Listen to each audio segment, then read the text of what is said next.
When back pain flares up, most people panic and do the exact thing that makes it worse. They might stretch more, they might rest, they might try random YouTube exercises that they've seen or things on social media. And that's the reason their 2-day flare-up turns into 2 months. And if your back's angry at the minute, I'm going to show you exactly what not to do, but what to do to settle it down. You might have woke up stiff. You might have tweaked it, lifting or carrying something, and now every movement feels risky and you feel cautious doing simple things. So you do one of two things. You stop completely, rest, and just wait for it to go away, or you throw everything at it. You do stretches, you do mobility work, you get the foam roller out, and just anything you can do to try and calm it down. But a lot of these things come from the same mistake, and that mistake is treating a flare-up like damage rather than just irritation. Most flare-ups aren't serious injuries. It's just a sensitized, irritated system. Almost like a back that's on edge, not a back that's broken. And you don't have a weak back at that point. You've got one that's overactive and just isn't very happy. So the common mistakes, as I said, often add to the problem. Too much rest leads to extra stiffness, increased fear that you're going to make it worse, and overdoing rehab aggravates it even more and increases that irritation. So you're either overloading it or underloading it. And either way, you're making it worse. So what should you do instead? Let me explain. Now the goal here is just to calm everything down. We don't need to fix things at the minute. We just need to calm it down, reduce pain and reduce your symptoms. And that's the only focus for the first 24 to 48 hours. Calm the irritation down.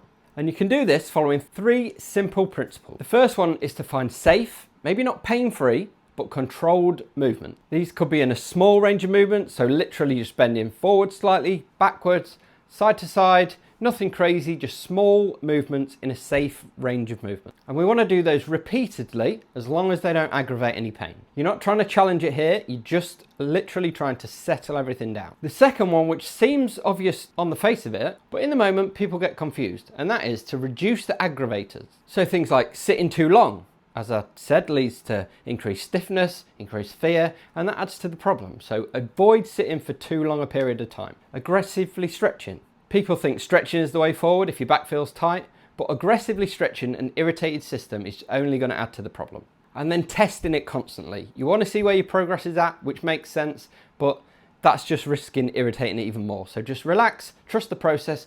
Again, we've got to calm everything down, not test whether we can go back to the gym. And the third one is just to stay moving, but in an intelligent way. So avoiding bed rest, because that contributes to the problem. No full workouts just yet. Remember, we're calming everything down. We don't want to go and risk lifting things in the gym. Even if you think they're not linked to the back pain itself, just avoiding everything in terms of intense workouts at the minute while we concentrate on calming all the symptoms down. Stillness makes it worse, chaos makes it worse. So we're finding somewhere in the middle just to calm things down so that within a couple of days we can start building it back up again. Back pain doesn't respond to time. That's why people have back pain for 20 years and other people have back pain for just a couple of weeks. It improves based on how it responds to the things you make it do. And the problem is, and I get it, when your back flares up, it's hard to think clearly. All you're thinking is, I just want this gone. So instead of guessing, I've put together a quick step-by-step guide that you can follow over the next 48 hours to calm everything down properly. It's completely free and I've called it the 48-hour back pain reset. And the aim to do that is to calm all the symptoms down, address that irritated system, and ultimately reduce pain. It'll tell you exactly what to do, what not to do, what to avoid, and how to know you're improving. And you can download that for free in the description below.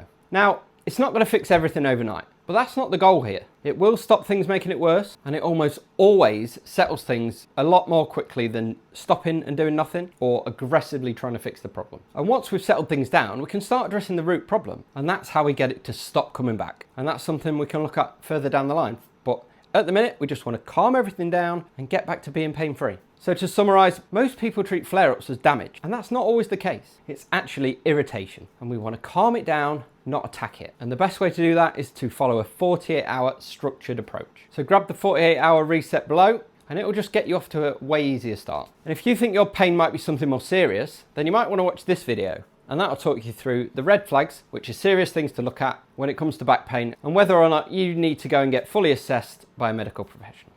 Thanks for watching.